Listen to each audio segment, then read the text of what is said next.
Gotcha. Well, money, rich man. On these ticket prices, which FIFA's ticket prices have triggered a global reaction. Cubs ticket pricing is beyond ridiculous. The ticket prices at MetLife Stadium. But ticket prices have become a source of international outrage in recent days. Have you ever stopped for a moment and wondered if football today is still about the game, or if it is slowly becoming all about money? Welcome back to the channel. Today we are going to talk about how money is taking over football and how this change is clearly visible with the upcoming 2026 World Cup in the USA, Mexico, and Canada. Football was once a simple game played for passion, pride, and love, where players dreamed of wearing their national jersey and fans lived every moment with pure emotion. But over time, money has started to play a much bigger role in how football is organized, promoted, and experienced by fans around the world. In earlier World Cups, like the 2014 World Cup in Brazil, fans remember the energy of the crowds, the beautiful goals, and the feeling that football truly belonged to the people. And even in the 2018 World Cup in Russia, the focus was still largely on the matches, the players, and the unforgettable moments that made history, even though sponsorships and media deals were already growing behind the scenes. Back then, football felt more emotional and less commercial compared to what we see today, but as the sport became more global, powerful companies and broadcasters realized its massive potential to make money, and slowly football started changing into a global business. Today, money affects almost everything in football, from ticket prices and player transfers to sponsorships and broadcasting rights, and the World Cup has become the biggest example of this transformation.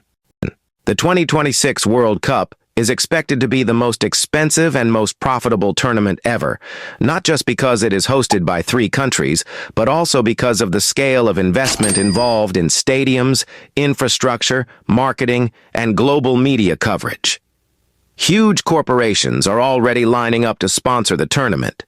Television networks are paying record amounts for broadcasting rights.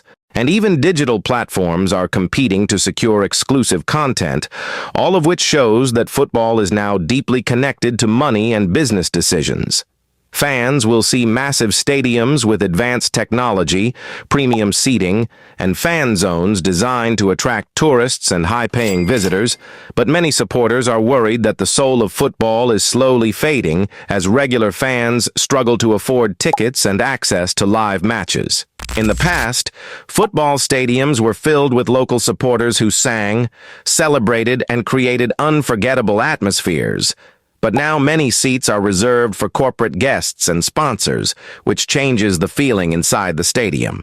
The influence of money is also visible in how tournaments are scheduled, how teams travel, and how players are marketed as global brands rather than just athletes.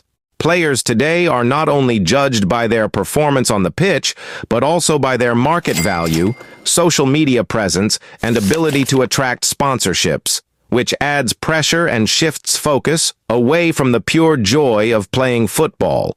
Supporters often debate whether this commercial growth is good or bad for the game, because while money brings better facilities, improved training methods, and wider global reach, it also creates inequality and distances the sport from its roots.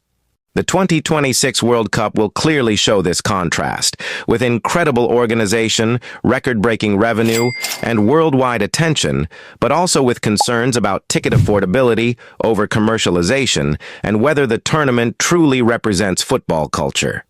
Past World Cups like the 2014 World Cup reminded fans that football is about emotion, unity, and unforgettable moments. And many hope that these values will still shine through in future tournaments despite the growing influence of money. Football has always been a game that connects people across cultures, languages, and borders, and even as it becomes more commercial, the passion of fans remains strong. Millions of people will still wake up early or stay up late to watch matches, celebrate goals, and argue about decisions, proving that love for football cannot be replaced by money alone. The challenge for the future is finding the right balance between business and passion, where football can grow financially without losing its identity and emotional power.